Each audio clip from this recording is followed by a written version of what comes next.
hosting this important hearing. I want to thank each of you for being here.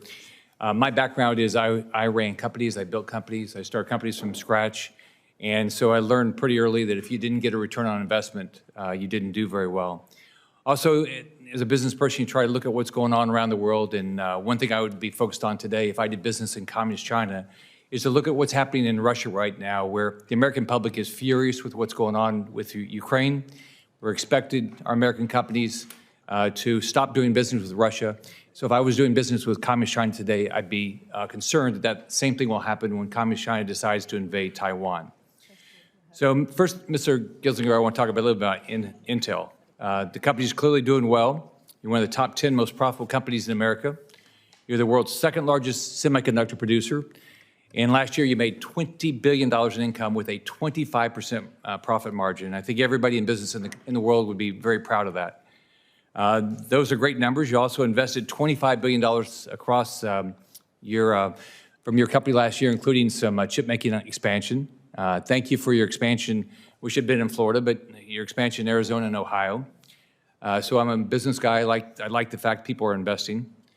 When speaking about billions of dollars Intel's new in capital investments last year, you said, quote, "It does not depend on a penny of government support or state support or any other investments to make it successful. We're making these commitments without any commitments from the governments to accelerate them," unquote. What's interesting is you've completely changed your tune recently. You're also quoted as saying, let's not waste this crisis in regard to receiving taxpayer handouts, which should scare all of us. This is on top of your company apologizing to Communist China for the U.S. sanctions on the Xinjiang region, where the Chinese government is committing genocide on the Uyghur people. Look, I'm a business guy. I've heard countless pitches for capital. Here's my question for you. Number one, I feel like we're fiduciaries for the American taxpayer. They give us their dollars. They want to make sure those dollars are spent well. So tell me how, if we put all this money in, and my understanding, your company will get $4 billion. If we put all this money in, how does the American taxpayer get a return? On top of this, why wouldn't you, as a CEO of a company doing significant business in China, be scared to death of what's going on now with whether it's the Uyghurs, stealing the basic rights of Hong Kong citizens, harvesting organs of prisoners, and then you watch what's happened in Russia, knowing that American public is going to be furious with a company that still does business with Communist China if they continue to do those atrocities and then invest in Taiwan. So give me your pitch about why, as American taxpayer, we get a return, and two, why your company isn't putting even more money into America and other allies to get away from Communist China. Thank you, Senator Scott. Thank you, Senator Scott, for those thoughts. First, I want to emphasize that we're putting our chips on the table. I've lowered our profitability by 600 basis points this year.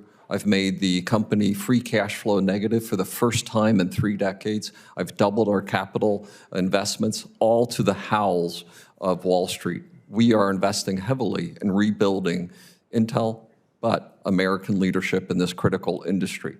I want to go bigger and faster. That's what the CHIPS Act will enable us to do, go bigger and faster and invest for the long term. Let's go to the return for a taxpayer. We're all fiduciaries for taxpayers. I'm glad that Intel is doing this. It sounds like it'll be a great investment for Intel, getting a bunch of federal money. Tell me how I get a return for an American taxpayer. These are extraordinary industries that are leveraged across every other industry. Every job we create creates, on average, greater than 10 other jobs. The work that we've done in Arizona and Oregon, as you know, and Senator Wyden was here. Excuse me. You have a report that shows me that think about it. I'm a fiduciary for taxpayers. Yeah. So you're saying it's going to create 10 more jobs for every. On average, it's been well publicized in our sites in Oregon, in Arizona, is what was put forward for the investments around Ohio. These are incredibly leveraged But that's great. industries. How's that turn into cash for the American taxpayer? Right, creating jobs across the supply chain, in manufacturing, in construction. Our Ohio site is creating 3,000 new jobs, 7,000 new construction jobs. How much money does the American taxpayer get? You're asking for $4 billion for your company. What return does the American taxpayer get for that? How much? So you invest these dollars, you're going to make money, I assume. You're not doing it if you didn't make money. How does an American taxpayer get a return? These jobs would drift to other areas. We want them on American soil. They create jobs that are tax-paying great jobs.